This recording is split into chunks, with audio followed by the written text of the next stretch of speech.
داڑھی رکھنے کے دیکھیے بہت سارے فائدے ہیں، طبی فائدے بھی ہیں. بہت سارے ڈاکٹر حضرات کی بات بھی کہتے ہیں کہ وہ افراد کے جو کہ عام طور پر داڑھی رکھتے ہیں شروع سے، ان کے دانے وغیرہ بھی کم نکلتے ہیں. اور بہت سی روایات میں بھی بات آئی ہے، اور جرمنی کے سائنٹسٹوں کی باقاعدہ ایک ریسرچ بھی ہے کہ اس سے دانت بھی مضبوط ہو جاتے ہیں، دانت مضبوط ہوتے ہیں. اور باقاعدہ چھٹے امام کی بھی روایت ہے.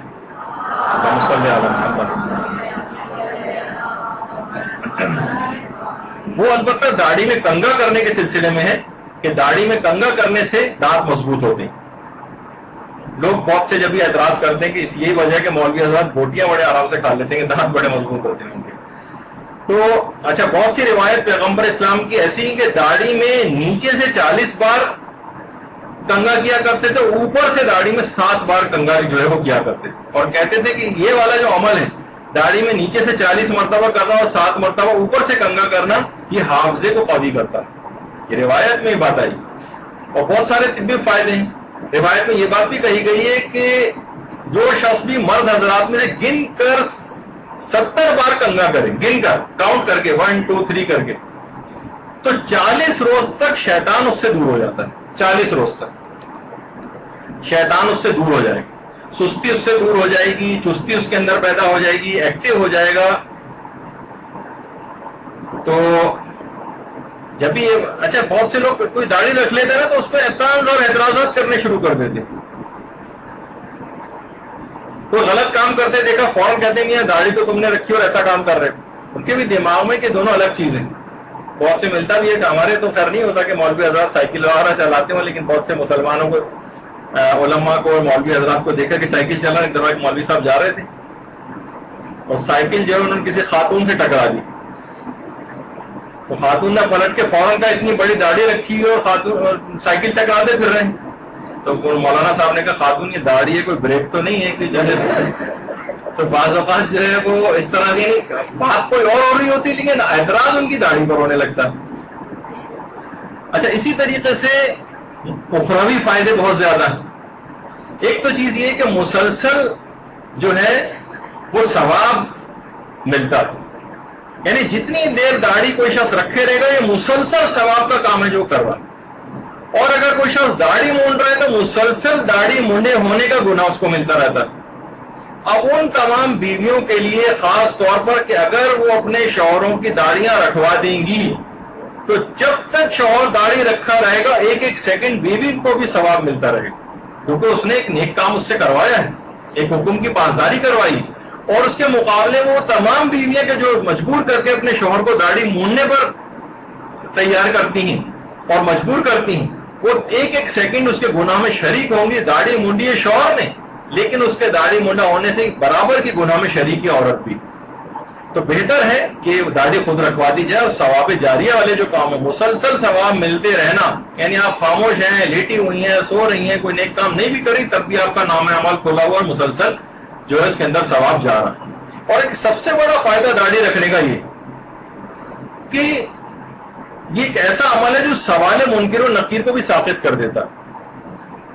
دیکھیے سوال منکر و نکیر ایک ایسا موقع ہے کہ بڑے بڑے عرفا کا پتا اس سے پانی ہو رہا ہوتا ہے جس وقت منکر و نکیر آئیں گے.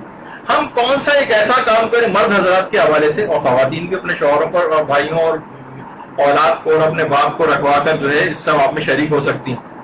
وہ رہے روایت میں کہ اپنی داڑھی میں خضاب لگائے. روایت میں ہے کہ جب کوئی شخص داڑھی میں جو خضاب لگاتا ہے تو جب منکر و نکیر اس کے پاس قبر میں آتے ہیں تو منکر نکیر سے کہتا ہے کہ چلو اب اس سے سوال و جواب کا کوئی فائدہ نہیں کیونکہ اس کے چہرے پر تو پہلے سے اسلام کا نور چمک رہا.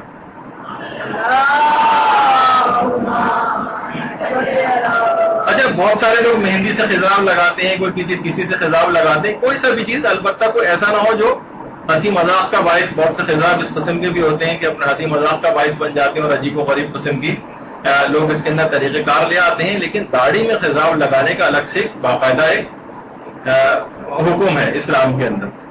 تو وہ کہتے ہیں کہ چلو واپس چلو، اب اس سے کوئی فائدہ ہی نہیں پوچھنے کا کیونکہ اس کے چہرے پر تو پہلے سے اسلام کا نور چمک رہا. تو انسان دنیا میں بھی دیکھیں قابل اعتبار ہو جاتا ہے، اس کی گواہی قبول کی جاتی ہے، وہ عادل قرار پاتا ہے داڑھی رکھنے سے. جبکہ داڑھی کا جو موننے والا ہے وہ اس کی عدالت ختم ہو جاتی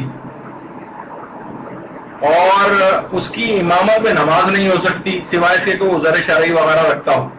اس کی گواہی جو ہے وہ قبول نہیں کی جاتی اور زیادہ تر علماء تو یہ بات بھی کہتے ہیں کہ اس کی غیبت بھی حلال ہو جاتی داڑھی مونڈنے کی حد تک. اس کی غیبت کرنی بھی جائز ہو جاتی. مثلا ہم کسی کو کہہ سکتے ہیں کہ ارے وہ تو داڑھی مونڈا ہے کیونکہ خود ہی اس نے اپنے گناہ کو ظاہر کر لیا. سوائے آقا سیستانی.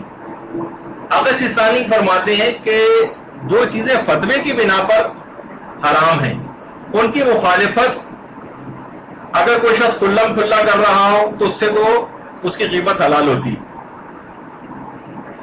جیسے پردہ کرنا. کوئی عورت اگر بے پردہ ہو رہی ہے تو اس کی بے پردے کی غیبت کر سکتے ہیں فتوے کی بنا پر کیونکہ اس نے اپنے آپ کو یہ فتویٰ ہے. اچھا جہاں احتیاط واجب کیونکہ احتیاط واجب کی بنا پر موننا حرام ہے تو آقا سیستانی فرماتے ہیں کہ احتیاط واجب کی اگر کوئی شخص مخالفت کرتا ہے تو وہ تمام چیزیں اس سے ضرور نہ اس کی گواہی قبول ہوگی نہ وہ پیش امامی کر سکتا ہے اور وہ غیر عادل بھی ہو جاتا ہے. لیکن فرماتے ہیں کہ احتیاط واجب کیونکہ مخالفت کے لہٰذا اس کی غیبت کرنے میں احتیاط کی جائے. اس کی غیبت حلال نہیں ہوگی. داڑھی کی حد تک بات اس کی غیبت حلال نہیں ہوگی. اور عموماً احتیاط واجب کی مخالفتوں کا یہی مسئلہ ہے کہ اگر کوئی مخالفت اس طرح سے کرتا نظر آئے آپ کو تو اس کی غیبت حلال نہیں ہوگی. صرف فتوے کی مخالفت سے آقا سیستانی فرماتے ہیں کہ اس کی غیبت حلال ہوتی ہے اگر اس کی مخالفت وہ کر رہا ہے فتوے کی. اچھا یہ عام طور پر عمومی کتابوں کے اندر یہ مسئلہ نہیں ہے. البتہ منہاج الصالحین کی ایک شرح جسے کچھ اجزاء کا کتابی صورت میں تو نہیں البتہ انٹرنیٹ کے اوپر ایک عالم نے اس کی شرح لکھی ہے تو اس میں فرمایا کہ آقا سیستانی کے بیٹے باقر سیستانی جو لیفٹ پہ آپ کو نظر آ رہے ہیں انہوں نے فرمایا اس کی شرح لکھتے ہوئے کہ یہ والا مسئلہ کہ آقا سیستانی نے احتیاط واجب کی مخالفت میں داڑھی موٹے شخص کی غیبت میں احتیاط کرنے کا حکم دیا ہے یہ خود انہوں نے اپنے بیٹے آقا باقر سیستانی سے بات فرمائی. کہہ رہی میری جب اپنے والد سے سلسلے میں بات ہوئی تو آقا سیستانی نے صریحاً والد محترم نے کہا کہ نہیں اس کی غیبت میں کرنے میں احتیاط کی جائے. یہ باقر سیستانی ہے لیفٹ پر اور یہ کونے سے جو یہ خود فقیہ ہیں اور باقاعدہ ان کے درس خارج بھی وہاں پر چل رہا ہے عراق میں. اور ان کے آقا رضا سیستانی جو سیدھے ہاتھ پہ نظر آ رہے ہیں آپ کو یہ مختلف قسم کے امور آقا سیستانی کے ایک بیٹے اور ہیں یہ انجام دیتے ہیں اور وہ باقر سیستانی وہ زیادہ تر علمی قسم کے کام اس میں زیادہ مصروف رہتے ہیں. اچھا اب داڑھی کا ایک بہت بڑا داڑھی موڑنے کا جو نقصان ہے وہ وقت کا ضیاع بھی. باقاعدہ بوسٹن یونیورسٹی جو ہے اس میں ایک پروفیسر ڈاکٹر ہربرٹ ان کی ایک ریسرچ ہے کہ ٹین ایج سے جو بالکل 15 سال کی عمر سے عام طور پر جو بچے جن کی داڑھی نکل آتی ہے اور داڑھی موڑنا شروع کرتے ہیں تو 55 سال کی عمر تک جب وہ پہنچتے ہیں تو وہ اپنی زندگی کے 3350 گھنٹے داڑھی موڑنے میں صرف کر چکے ہوتے ہیں. 3350 گھنٹے. تو کہہ رہے ہیں کہ کتنا بڑا یہ نقصان ایک وقت کے اعتبار سے بھی اور اس دوران وہ ہزاروں ڈالروں کا مالی نقصان بھی کر چکے ہوتے ہیں. شیونگ کریم اور ریزر اور جیل اور آفٹر شیو لوشن پتہ نہیں کتنے پیسے اس کے اندر بھی ان کے خرچ ہو چکے ہوتے ہیں. اور ایک اور جو سب سے بڑا نقصان اس سلسلے میں ہوتا ہے کہ دیندار حلقوں میں داڑھی مونڈا کبھی قبول نہیں کیا جاتا. یہ بات یاد رکھیے. وہ کتنے ہی نیک کام کر لے کتنے ہی نمازیں پڑھ لے کتنے ہی روزے رکھ لے دیندار حلقوں میں کبھی وہ ایکسیپٹ نہیں کیا جائے. یہ خاص طور پر ایک بات ہے کہ جو کہ لوگوں کو جو ظاہر ہر آدمی یہ چاہتا ہے کہ اس کو جو ہے لوگ پسند کریں. ہر شخص کا ایک وہ ہے کہ وہ لوگوں کے اندر اس کو برا نہ سمجھا جائے. تو بظاہر کتنے ہی نیک کام کیوں نہ کر لے جیسے کوئی بھی خاتون ہو کتنی نمازی ہو پرہیزگار ہو بظاہر روزے رکھ رہی ہے نماز جو ہے وہ نمازیں پڑھ رہی ہے حج پہ جا رہی ہے اور بالکل بے پردہ تو آپ کبھی دیندار حلقوں سے قبول کریں گے؟ کبھی نہیں قبول. اسی طرح سے بے داڑھی والے شخص کو کبھی دیندار حلقوں میں قبول نہیں کیا جاتا. اچھا ہر آدمی یہ چاہتا ہے ظاہر ہے کہ اس کے دل سے عزت کی جائے. یقین مانیے اس کی کبھی کوئی عزت نہیں ہوگی. دل میں ہر شخص یہ کہہ رہا ہوگا کہ تم اتنے دیندار ہو تو تمہاری داڑھی کیوں نہیں, تم اتنی ہی دیندار ہو تو تمہارا پردہ کہاں ہے. تو آپ دیکھیں کہ آپ نے کتنے فائدے ہیں کہ شیطان اس سے دور ہو جاتا ہے, اس کی سستی دور ہو جاتی ہے, اس کا حافظہ قوی ہوتا ہے, اس کے دانت مضبوط ہو جاتے ہیں. اچھا ایک اور بھی چیز ہے کنگا کرنے کے متعلق ہے, چاہے داڑھی میں کنگا کریں چاہے سر میں. روایت میں یہ چیز آئی ہے کہ امام نے فرمایا کہ بیٹھ کر کنگا کرنا چاہیے، کیونکہ بیٹھ کر کنگا کرنے سے دل مضبوط ہوتا ہے اور کھڑے ہو کر کنگا کرنے سے دل ضعیف ہو جاتا ہے. یعنی ہمیشہ کوشش کریں کہ جو بھی ڈریسنگ ٹیبل وغیرہ ہو، کوئی بیٹھنے کی ایسی چیز ہو، اس پہ بیٹھ کے ہی یہ والا کام ہو. کہ روایت میں بہرحال دل کو قوی کرنے کے اعتبار سے یہ چیز آئی.